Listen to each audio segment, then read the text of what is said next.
নামাজের জায়নামাজে যখন দাঁড়াবো আমরা ভাববো হতে পারে এটাই আমার জীবনের শেষ নামাজ। যখন দাঁড়াবো ভাববো হতে পারে this could be my last and final সালাত, হতে পারে এটাই আমার জীবনের শেষ নামাজ। ঠিক কিনা বলেন? তাইলে অন্তরে খুশু আসবে। অনেকে বলে হুজুর নামাজে দাঁড়াই মনে থাকে না, কয় রাকাত পড়ছি ভুলে যাই, কি পড়ছি ভুলে যাই, দিন দুনিয়ার কথা খেয়াল আসে, সারা দিন যেটা মনে করতে পারি না নামাজে দাঁড়াইলে ওটা মনে পড়ে। এজন্য মনে করতে হবে এটাই হতে পারে আমার জীবনের শেষ নামাজ।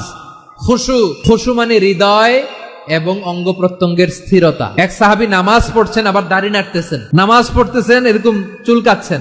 এই দৃশ্য দেখে বিশ্বনবী বললেন ইন খাশাআত কলবুহু লা খাশাআত জাওয়ারিহুহু, তার অন্তরে যদি খুশু থাকতো ওই খুশুর প্রভাব তার হাতে পায়েও দেখা যেত। এই সাহাবীর অন্তরে খুশু নাই, ফলে তার হাত নড়ে, পা নড়ে, দাড়ি সোজা করে, টুপি সোজা করে। নামাজে যখন দাঁড়াবো খুশু খুদুর সাথে দাঁড়াবো, কারণ আল খাশিঈনা ওয়াল খাশিআত, বিনীত বান্দাদেরকে, বান্দীদেরকে আল্লাহ পছন্দ করে।